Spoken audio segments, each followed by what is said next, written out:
Hi, it's Penny here. So this is going to be part 7 of the series where I am trying the first chapter of every book series that I'm interested in reading. In this episode, we're going to be focusing on books by New Zealand authors, mainly because the internet came to me and said, New Zealand Book Month is in March. And I thought, cool, I'll do some New Zealand book videos in March. And then later, after I'd already planned that, I asked the internet, when is New Zealand Book Month? And it told me that's not really a thing anymore. And in fact, in the past, it's been different months, but I don't care. I'm still going to do some New Zealand book videos in March. So I managed to get about half of the books I want to try from the library, and then the other half I should be able to get digitally. As usual, I'll start from the top of the pile. So we have The Heir of Night by Helen Lowe. So this is going to be a quartet. The series is called The Wall of Night. So this is a YA fantasy series. I can see it's actually blurbed by Robin Hobb on the front. And I believe it's a situation where they live like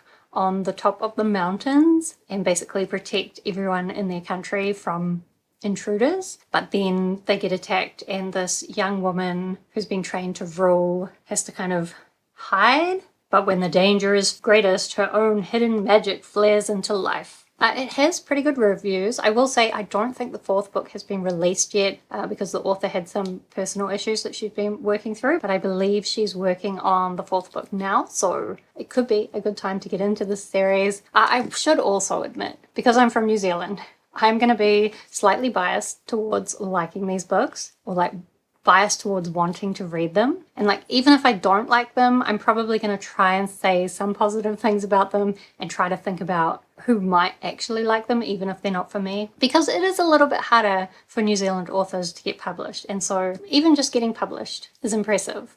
This is true all around the world, but I think especially in New Zealand. Again, maybe I'm biased. Anyway, I will try the first chapter of this and see what I think.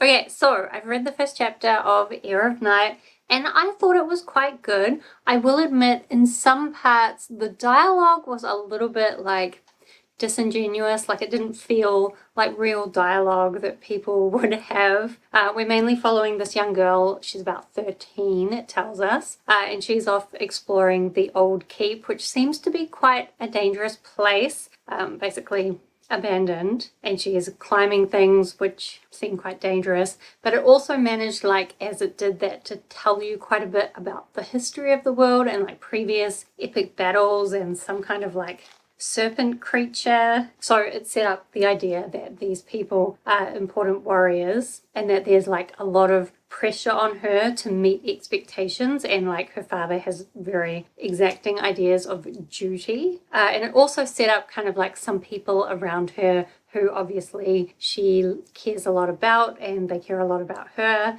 I feel like maybe a lot of those are about to die, so I guess we'll see whether it's that brutal or not. Maybe not.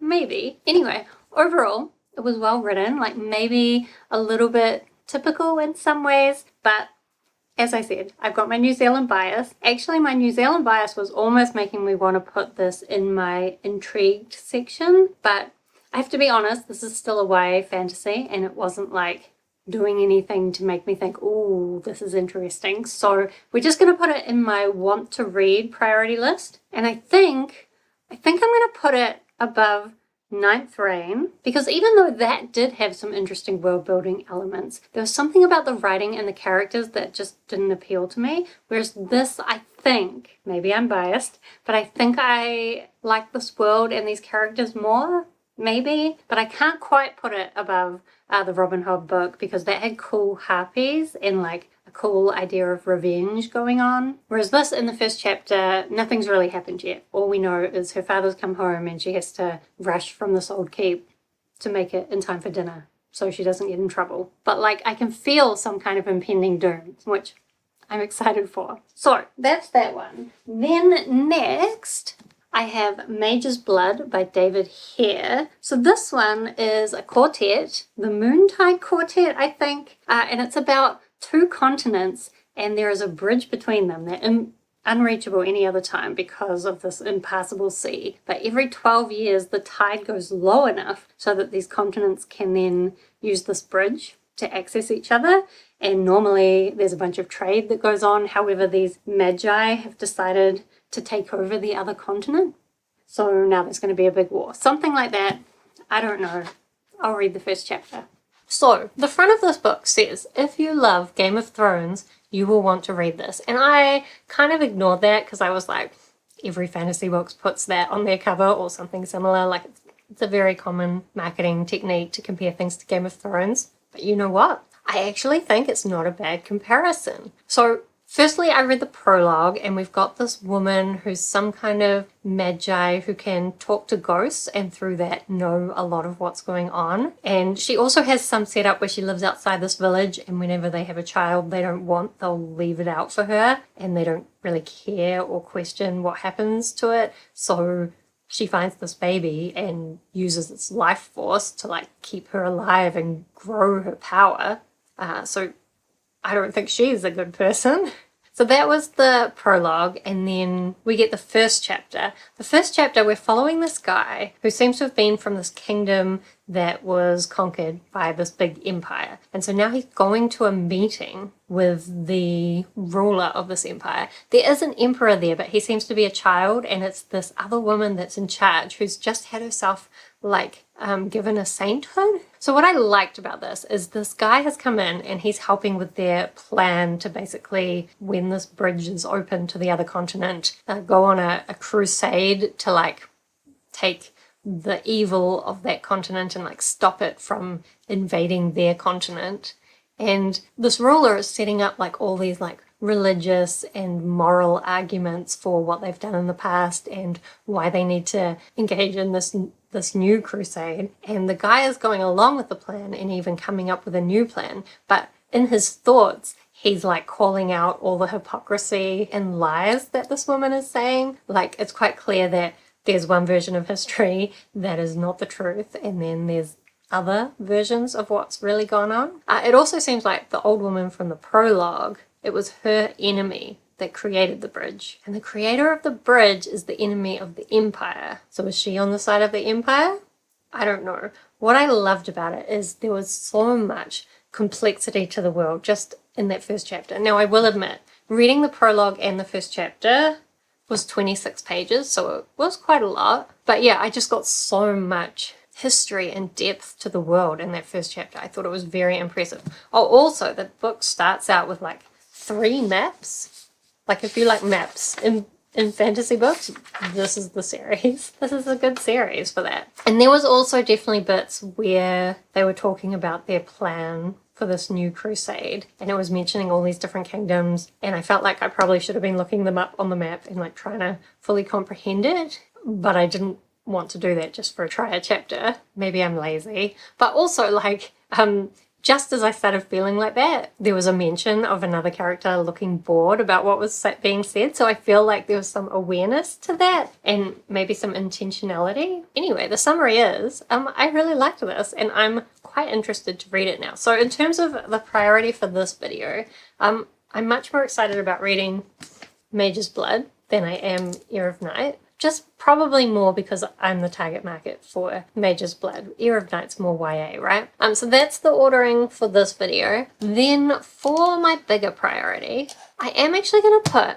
Mage's Blood into the keen priority list, which is quite high. And I think I'm going to put it above A History of What Comes Next by Sylvain Neuvel, just because it felt a lot more readable, even though the concept of A History of What Comes Next seemed probably more interesting. I think the complexity of the world probably still puts Mage's Blood above that. I'm going to keep Dawn above Mage's Blood, mainly because I would say that was even more readable, but also had a more interesting concept. It's like a first contact with aliens type story. Also, I know Dawn will be a lot easier to read just in terms of length. I am a bit worried about the length of this book. It doesn't look that thick, but the font in this is really small, and I saw the audiobook was pretty short. So actually, Heir of Night, I didn't try the audiobook because there is no audiobook. This one I did try the audiobook, and I actually didn't mind it, and when I listened to it I thought, oh, I could put this down as an audiobook read. However, as I got further into it, I just feel like I'll miss out on a lot of that complexity via the audiobook, so I don't think I'll read this via audiobook, even though it would mean I'd get to it quicker, because this is going to be hard to fit into a TBR just because it's so long. But anyway, fairly high on the priority, which makes me happy to put some New Zealand books that high. So let's hope we can also do the same with the Dawnhounds, which I've had recommended to me before. So this is by Sascha Stonach, not sure about my pronunciation, and this is also going to be a trilogy, but the final book has not yet been written, but the author's working on it at the moment, and I think the second book was only just published last year, and this one was published 2019, so pre-COVID. It's blurbed by Tamsin Muir and Rebecca Roanhorse, and it does somewhere, not on the back, but somewhere else, I read it compared to both Gideon the Ninth and Black Sun, which are pretty good comparisons. What I understand of it is that, so it's a queer Maori-inspired fantasy, and we're following a thief who then became a police officer who was murdered, but then they were brought back from the dead, and now they have some kind of power, and they're going to try and protect their city from something. I don't really know, but let's read the first chapter. Okay, so the first chapter of the Dawnhounds was particularly intriguing. Oh, I will say actually, the introduction from the author to this book talks about how much New Zealand slang is used in this book, and basically says, nah, well, oh yeah, nah, it's meant to do that. Kiwi slang is good as. So that definitely has me thinking of the Locktoon series. And I would say this is not the same as that, but in some ways the vibes are similar. Maybe it is just that little bit of Kiwi slang slipped in there. So the first chapter is basically following this ship captain, or acting ship captain, and they're coming back. They've gone to this like abandoned continent where they've been looking for some kind of like, what did they call it? Botanicals with military applications. So they found some, but unfortunately through some kind of accident, it's been spilled in the hold of the ship. So they've had to like close that off, and now they're heading home again, but they don't know how far they are from home because a bunch of people are dead. Well, are they dead? Because it says he was dead now. Well, not dead, but ... So there's a few times where sentences aren't quite finished, and it leaves a lot of questions, like why was that sentence not finished? Where was that sentence going? I kind of love it. So yeah, they're basically on the verge of mutiny because the crew is starving, but the captain's saying, well, you can't go into the hold because the food's been ruined by this botanical with military applications. And then just as they're kind of arriving home, they get attacked. It also seems like the bullets, at least in this world, are like bug based, or it seemed like they were borer guns. So you know how you can get like borer bugs that like go into the wood of your house, or like lay eggs in the wood of your house and then can basically eat away at the wood and ruin your whole house? Yeah, they're getting shot with borer bugs. So that's awful. But again, I kind of love it. I do think, so this first chapter was all just this ship captain, or acting ship captain. It looks like from chapter 2, we're following a different character, some kind of police officer, as was actually in the synopsis. So I was tempted to read another chapter, but it felt like cheating because I did get a lot from that first chapter. I also wonder, so there is an audiobook for this, and the audiobook narrator is like a New Zealand singer-songwriter. And also in the first chapter, there were like little snippets of singing because the ship's captain is trying to like sing to like keep the crew, keep the crew's spirits up. And I'm wondering whether the audiobook would actually have her singing those parts, but the audiobook sample didn't get far enough for me to find that out, which is a little bit frustrating. So I actually don't know. The audiobook narration was okay, but I'm not sure whether I prefer this via audiobook or not, because I think the audiobook narrator's been picked more for the main character rather than the character in the first chapter. So then again, I don't think the sample was very representative of it.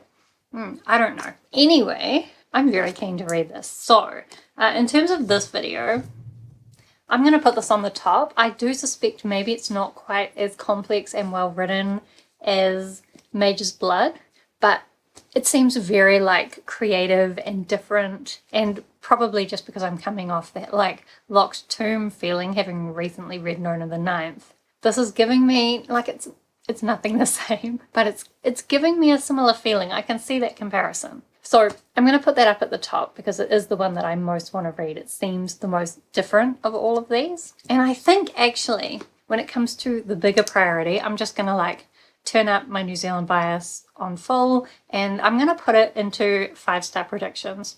Again, maybe it's that no to the ninth feeling that's making me do that. But anyway, I'm gonna put it into 5-star predictions, but I do think I'm just gonna put it at the bottom of that group because I still feel like A Memory Called Empire is probably more likely to be a 5-star. But this definitely still has the potential, I think.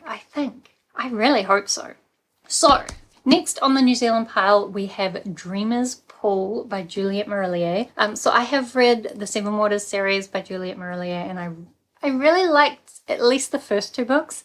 Those are more like fantasy romance stories, and I like the fantasy side, kind of the romance, but it's not always my thing. And I did feel like the series went down after the first 2 books. So this series is probably also fantasy romance, but I still have high hopes for it. So it's part of a trilogy called Blackthorn and Grimm, and I don't really follow the synopsis, but I think Blackthorn is like a magical healer, and then she has been wrongly condemned to death, but then she gets together with this guy called Grimm from her prison, and they're off to try and save someone. As always, I don't really know, but we'll try the first chapter. Alright, so I read the first chapter of Dreamer's Pool. I do wonder whether that first chapter was representative. Like, I was tempted to read chapter 2 because basically the first chapter is Blackthorn's perspective, and then the second chapter I can see is going to be Grimm's chapter. And I read like maybe the first page of it, but I felt like reading the whole chapter would be a bit too much because by then I'd be up to page 31, and it's only like a 400-page book. Also, when I picked up the audiobook, I could see that there are 3 audiobook narrators. So then I kind of flicked through and I can see there is actually another character whose perspective we're going to be getting, and I don't know who that is. So then again, was my audiobook sample representative because I only got one audiobook narrator's voice? I didn't get the other 2. But still, I did like the audiobook narration, and I actually did read some of Juliet Mariller's other books via audiobook, so I feel like this series I could do via audiobook. I'm uncertain because what's really drawing me into this book is the emotions, and I am wondering if the emotions will hit me more if I'm like sitting in the words. I feel like sometimes audiobooks, it can go either way, right? Sometimes I feel like they're more emotional and other times less. Anyway, I could read this one via audiobook or not. I guess we'll see how that works out. So the setup in this is pretty much what I said. Blackthorn starts out in prison, and she's been waiting for a year because at that point she believes the law requires them to basically hear her case, where she's going to say this is all bullshit and unfair. And then one of the guards tells her, no, they're actually just going to kill you before you get a chance to do that. So she spirals into a bit of despair, which I really felt the emotions of that, but I don't know. I guess this is mildly spoilers, but not really. It does say on the back. And I mean, it's a whole book about her. Of course she doesn't die right in the beginning, right? So this person turns up. They seem to be some kind of fae or part fae, and they make a deal with her where basically there are 3 requirements, and she has to do those requirements for 7 years. And anytime she breaks the rules, she'll add another year into the length she has to do it. Or like she can only break the rules 5 times. After that, she'll end up back where she started. Where were the rules? So she has some skills. She can only use them for good. Secondly, if anyone asks her for help, she has to give it willingly. And then third, she's not allowed to seek vengeance for like what happened with this other guy that led to her being in prison, at least for the 7 years. And basically, she's forced into agreeing with it. Then I did see from the very beginning of Grimm's chapter that he is basically dedicated to protecting her. So I guess somehow he's going to end up going along with her. As I said, I think it's really the emotions of this. It definitely felt very similar to the other things I've read by Juliet Mariller in terms of that. I also would maybe compare it to Robin Hobb a little bit, although maybe leaning on the emotional side more. I am a little bit conflicted about this because I feel like the plot is a little bit stereotypical romantasy, but still, the setup was pretty solid. So I think in terms of the books from this video, I am going to put it above Mage's Blood. Not above the Dawnhounds though, just because I think the Dawnhounds seemed a bit more unique and just like it had the potential to blow me away, whereas I feel like Dreamer's Pool will probably be a very solid read, but I doubt it's gonna like blow my mind in any way. But I do think for my reading tastes, it just felt a little bit more readable and less overwhelming than Mage's Blood, so that's why I put it above that. So then, in terms of the bigger priority, I am finding it harder and harder to place some of these books just because like books don't really compare in a simple linear way. In some ways, books will seem better than others, and then in other ways they won't be. So once you have a whole bunch in a stack, it becomes very complicated. But anyway, I've decided I am going to put this on the keen priority list because I'm keen to read it. And I don't think it's quite a top priority because I don't think it perfectly matches my taste. But still, I have high hopes for it. So I'm going to put it on the keen list. And I think, obviously, I have to put it above Mage's Blood. And then I decided I'm actually going to put it above Dawn as well, just because I feel like I'm going to have more of an emotional connection to Dreamer's Pool. And I didn't put it above the first binding, even though at this point I have read the first binding and given it 1 star, which always ruins my whole prioritization as well. But I try to keep in mind like my first impression of the first binding because that's what I'm actually prioritizing. In like the beginning of the first binding, the writing was so beautiful. So I don't think the first chapter of Dreamer's Pool was as good as the first chapter of the first binding. But I do hope that overall Dreamer's Pool will be much better than the first binding.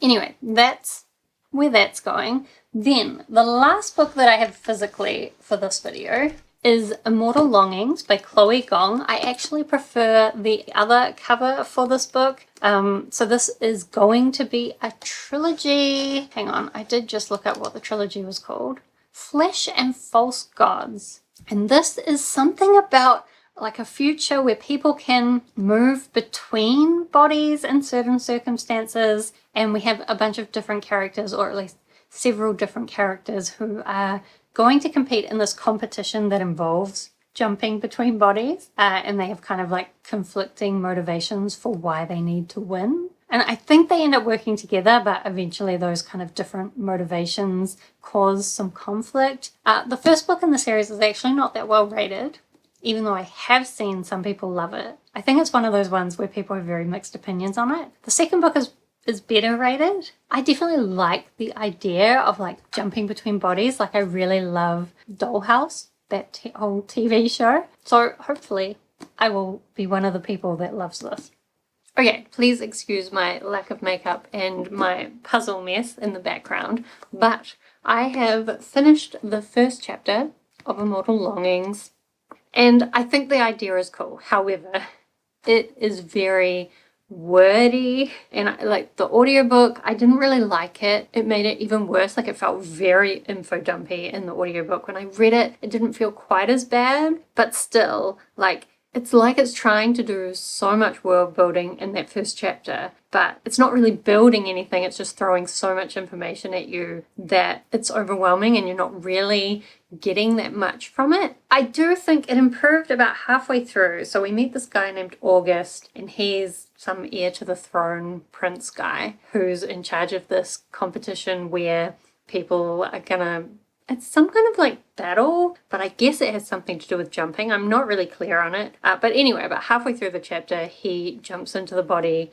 of this child and goes off and does some things that he's not supposed to be doing. And that was definitely more interesting, like once it actually got going, rather than just trying to tell me everything about this world and how the city is built. And like, I think it's trying to focus on the overcrowding, because it seems like a lot of people who enter this competition do so in the hopes of winning the prize because there's so much poverty in the city. It's kind of the only way to get out of it. But also it seems like less and less people are entering this competition now, even though poverty is getting worse and worse in the city. So there's kind of some interesting ideas in here, but the writing was not my favorite. And I did read some reviews of this actually, and a lot of people were calling it out for being very info dumpy. So I'm a bit worried about this. But the body jumping idea still does seem really interesting. And I can see the next chapter we are going to get the princess's perspective, which probably I would like better. I mean, I can see right away the first thing she's going to say is, what the fuck is taking so long? So she seems more interesting than this boring prince guy. And maybe he's the bad guy? Honestly, I wouldn't be surprised.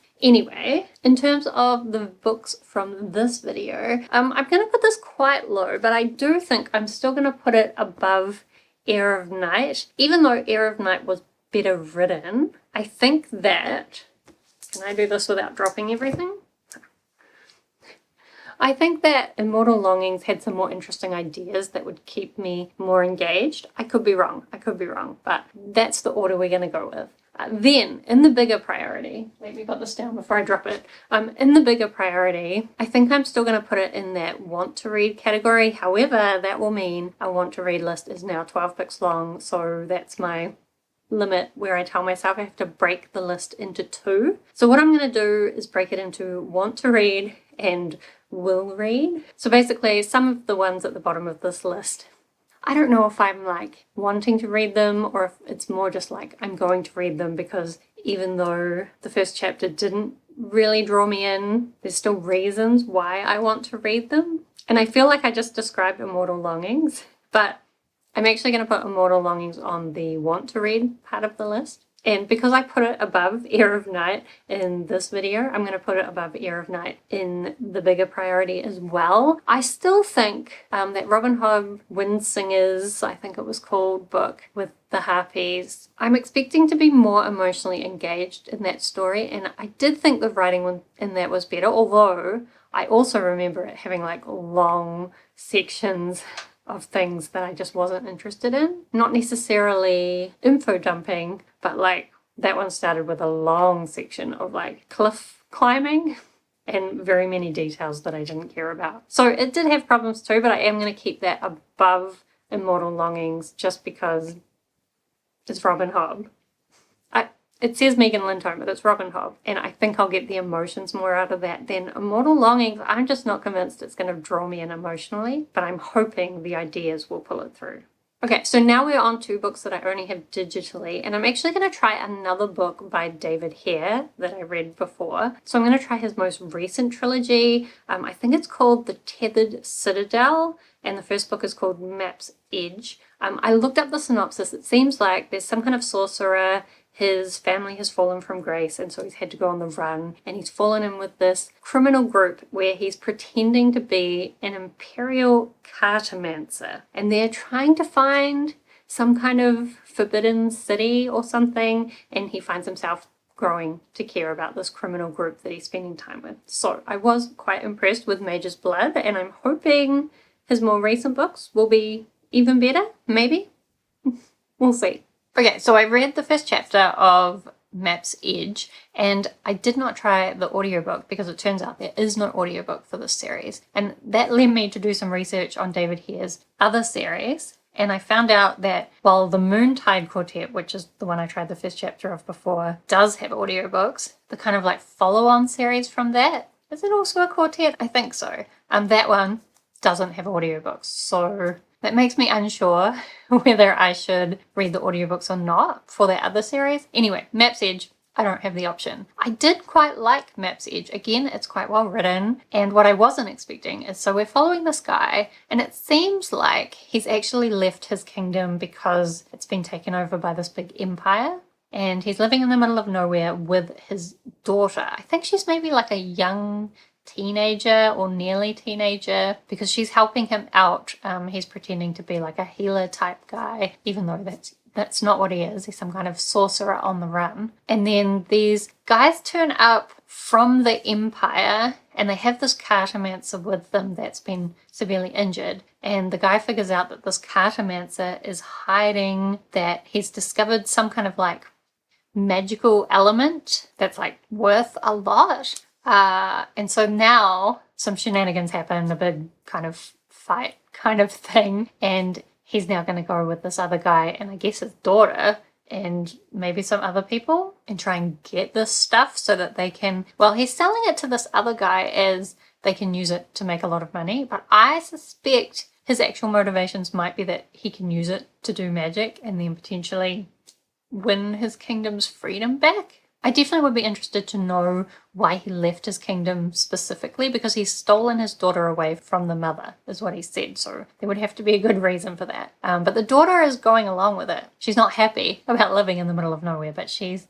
going along with it. And I wasn't expecting the daughter, and the daughter actually makes the book a lot more interesting for me. So I think in terms of this video, I still might just put it just above Mage's Blood. Probably still not above Dreamer's Pool. I have my doubts about that ordering, but I still think Dreamer's Pool might be more of a satisfying emotional read. So I'll put it in here, and then on the bigger priority, that does mean it's going to be on the keen list. And as I put it between Dreamer's Pool and Mage's Blood, that means it's really just a question of, is it above or below Dawn? And I think I'm going to put it below. So I'll just have both those David Hare books next to each other in priority order, and we'll see when I get to them. So then the next chapter I'm going to try is from a book called The Eye of Winter by Jaques Smit, I think it said. So I don't actually know how long this series is going to be, but it's called Tearing the Dark Veil. I think it's independently published. So we have the first book was released last year, and then the second book is being released soon. What interests me about this is it says epic fantasy meets positive psychology. So it seems like there is a thief, and he's fallen in with this group of spies, and they're trying to stop some giant war from happening. But as part of that, this thief meets this woman who helps him work through his trauma, which is definitely a twist on things, because often in epic fantasy all our characters are suffering from a lot of trauma and not dealing with it very positively. So that should be interesting. I am a little bit worried about this because I see it compared to Dungeons and Dragons, and often for me, I know a lot of fantasy readers love that. For me though, it often doesn't work, so we'll see how it goes when I read the first chapter. Okay, so I've read the first chapter of The Eye of Winter, and I can definitely see those D&D comparisons. There were quite a few points through the prologue and the first chapter where I could almost imagine the DM asking someone to roll to see whether what the character was doing was actually going to work out or not. And so I actually found the prologue more interesting. Basically in the prologue, there's some guy that's been investigating these artifacts, and then him and his son are attacked, and they're using these different artifacts to kind of try and defend themselves, and it seems like they've all got different magical abilities. We almost didn't get enough of that, but I guess it was just meant to be a little teaser of what's going to be more present further on in the book, because then when we got to chapter 1, there wasn't really any of that at all. We were following this thief guy as he takes his apprentice, and they're trying to steal something. But the first chapter didn't really get very far into things, so there really wasn't enough for me to tell or to get properly drawn into the story. I will say for both the prologue and the first chapter, it was a little bit strange because the prologue was a lot of action, and then the first chapter was this intense kind of burglary. But both of those felt a little bit slow paced for what was really happening. And maybe it's kind of similar to The Immortal Longings by Chloe Gong, where it's just a little bit too wordy. I felt like maybe a little bit dialogue heavy for my preference. So I'm still a bit worried about those D&D comparisons. Although, as I said, I think a lot of people would actually like it because of that. And I will admit the artifacts in that prologue did seem interesting. I think some cool things could be done with that. So, in terms of priority for this video, it's either going to go above or below Immortal Longings. Both of them had things about the writing that I didn't like as much as the top 3 on this pile. And Immortal Longings does have that really cool body swapping thing going on. But I do think the artifacts in Eye of Winter could be really cool. I just didn't really get a feel for it in the prologue in the first chapter. So maybe it has to go underneath, but still above Heir of Night. And then I think that means that it's easy to decide where it goes in the bigger priority, because it'll be on the want to read list, and it'll be in between Immortal Longings and Heir of Night. So then the next series we're going to be trying is The Path of Ra. So this is a trilogy. The first book is called Hounds of the Underworld, and it's by Dan Rabarts and Lee Murray. I don't know this Dan guy, but Lee Murray is an author I've read from before and really liked their stuff, so that's a good sign. Oh, and I've just seen the main character's name is Pandora, or they call her Penny. Ooh, I never thought of calling myself Pandora before. So this is something about Pandora, or Penny, is a scientist and she's helping the police out with a murder case, but there's also something about her unhinged adopted brother and his imaginary friend. So that seems weird. I like weird, so let's try the first chapter. Okay, so I read the first chapter of Hounds of the Underworld. Firstly, I did read the audiobook. So the book is split between two perspectives, the brother's perspective and then Penny, I think she's more like some kind of lab technician girl. So she's been brought in by the police as like they're just looking for a cheap contractor to do the job. So this real estate agent has found a bunch of like blood in this room and they think that probably means there was a murder, but they don't have a body, they just have a lot of blood. And it doesn't really make a lot of sense. Firstly, I'm not really clear. It seems like Penny is running her own kind of lab, but she is talking about how like she can't afford to have a lot of the equipment. And is this really how we investigate murders?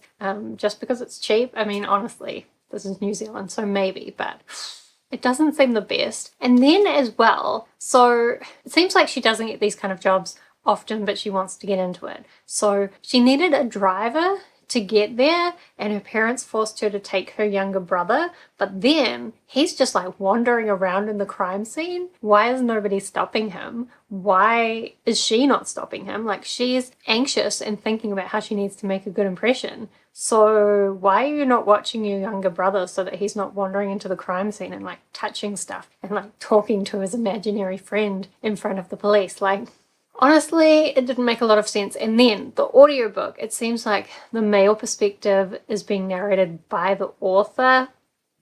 Dubious choice. And the sample I got didn't even get to Penny's perspective, so don't know what that will be like. But I didn't really like the audiobook, and I have to say, oh, I don't have the books, hang on. In terms of this video, I would probably put this one, look, right at the bottom of the stack. Just, I had some logical problems with what was happening, and it didn't really do anything particularly interesting. I guess this brother's imaginary friend could be interesting, because it seems like probably not an imaginary friend, probably more like some kind of weird demony thing, maybe. I don't know. I didn't get enough from that first one, and the only thing I really liked about it was the main character being called Penny. So I'm putting it down the bottom for this video, and then for the bigger video, I mean, it is still a New Zealand authored book, and I've liked Lee Murray's stuff before. And I mean, I say there was nothing interesting. We still have like a locked room murder mystery that Penny's going to be investigating with her crazy brother and his imaginary friend. It could still be cool. So I'm going to put it in the will read section. And I actually think I'm going to still put it above Gunslinger, because Gunslinger didn't give me anything either. And I've had very varied success with Stephen King in the past. So I'll put Hounds of the Underworld above that, but under Wanderers, because Wanderers was still like very well written. The characters felt very real. Even though it's a weird zombie pandemic story, it still felt much more logical. So we'll keep that above the Hounds of the Underworld. Then the next book I'll be trying for this video is Foxhunt, which is, I think, a 2-book series, a duology. So it's a solar punk series. We have this girl who just wants to be a singer, but there's bounty hunters that track you down if you're doing something like environmentally unsustainable, if you're a resource hoarder, actually it says here. And now she's being tracked down by a bounty hunter and she doesn't know why, so she's trying to basically evade him while trying to work out why he's even tracking her down. So let's try the first chapter. So the first chapter of Foxhunt was not my favorite either. I found the writing quite hard to understand. Like, a lot of the first chapter was a fight scene. Once it got going, it was a fight scene. And I couldn't really picture the fight scene in my head. It introduced the idea as well that this main character has some kind of like magic blood. The other character asked, "Are you blooded?" But none of that was really explained. It seems like maybe they can make electricity or heat or something or both. But it just was like completely unclear what was going on with that. And it kind of seemed like it was trying to introduce our main character as being like really badass and cool.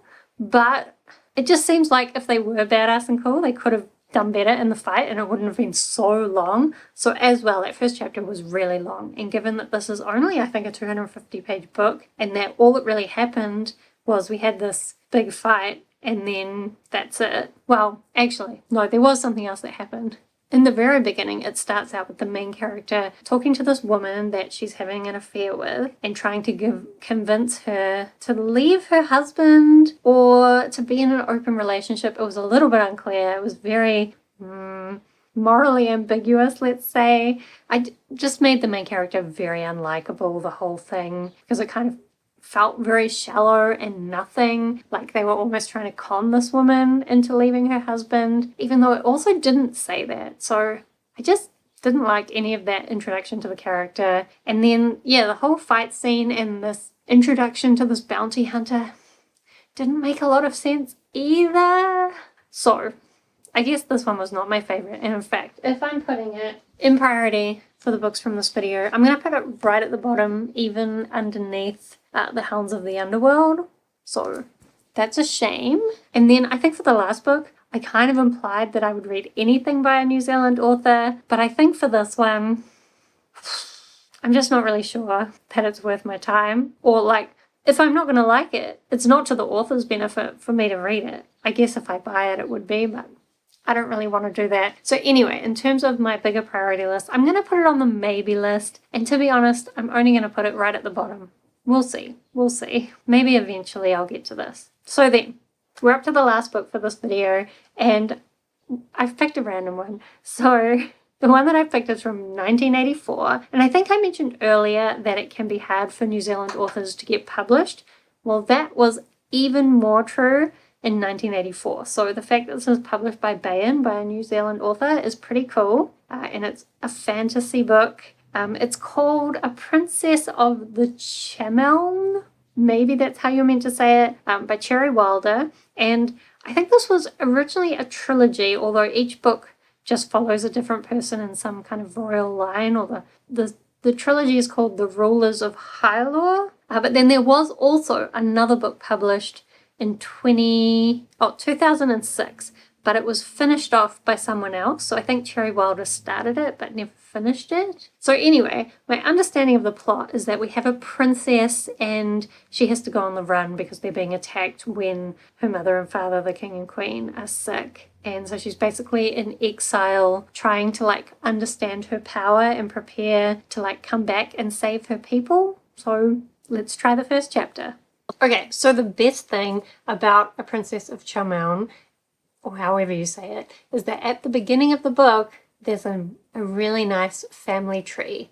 Now, I am a big advocate for more family trees in fantasy books. Like, a good fantasy map is fine, I like it, but a family tree, I love a good family tree. So then the first chapter was very like classic 80s fantasy. I don't know that I loved it, but because I have read a lot of like 80s fantasy, maybe not recently, but in the past, in my like early 20s, which wasn't in the 80s, but it was a lot closer to the 80s than now. So I've read a lot of that kind of fantasy and really liked it. This was definitely solidly written. It's hard to know how representative the first chapter is of the rest of the book. Actually, I didn't even read the whole first chapter. It seemed like the first chapter was going to be really long, like maybe even longer than the ebook sample, but the chapter was broken into parts. So that first part of the first chapter was long enough, in my opinion, even though it's kind of just giving you a feel for what this young girl's life is like with her family and how they're kind of raising her to be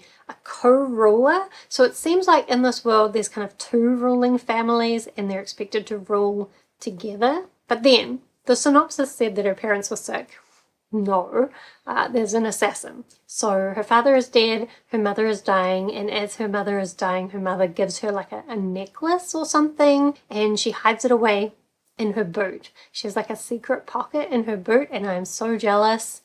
I need some boots with a secret pocket. So she hides it away, and then afterwards this maid comes at her and is like, what else did she give you? Where did you hide it? And she doesn't tell her. but like obviously that's going to be something important. And that's pretty much all that happened in that first part of the first chapter. So it's really just giving a sense of the general setup, but not necessarily, I think, giving you an idea of what the rest of the story will be like. Still, as I said, it was fairly solidly written, so I do think I'm going to put it above both Foxhunt and the Hounds of the Underworld, and then that puts it kind of into this stack. And I think even though Heir of Night was YA, and that did mean I wasn't as interested, I still felt like maybe it's just that Heir of Night was a little bit more modern, so it was easier to read. So I think I'm going to put it under Heir of Night, but above those other two. So that's where it goes in terms of this video. Oh, and I guess since it's the last book, let me put like a proper ordering here. So that's the ordering we've got for this video. It's probably those top 4 that I'm the most excited about, but there might be some surprises in the other ones. We'll see when we get to them. So then for a Princess of Chameln, whatever it is, in the bigger priority, I think I'm going to put it in the will read section, and I'm going to put it just underneath Gardens of the Moon. In some ways, I'm considering them similar in my head. I don't think that's accurate at all. But I think why I'm feeling they're similar is that they're both kind of more classic epic fantasy feeling fantasies. So I'm going to put it under that. I am still going to put it above Wanderers just because it's fantasy. It felt a little bit more like my style. Maybe a nice flashback to the 80s. So I feel like I didn't have to turn my New Zealand bias up too much, but still the New Zealand books managed to get spread quite widely across the priority, which is nice. I'm definitely the most excited about reading the Dawnhounds, so hopefully I can sneak that in soon. But I'll get to all of these at some point. Let me know if you've read any of these, whether you think I'm going to like them or whether you're interested in reading any of them, or let me know if there's any really great New Zealand fantasy or sci-fi series that you think I've missed or that I need to read.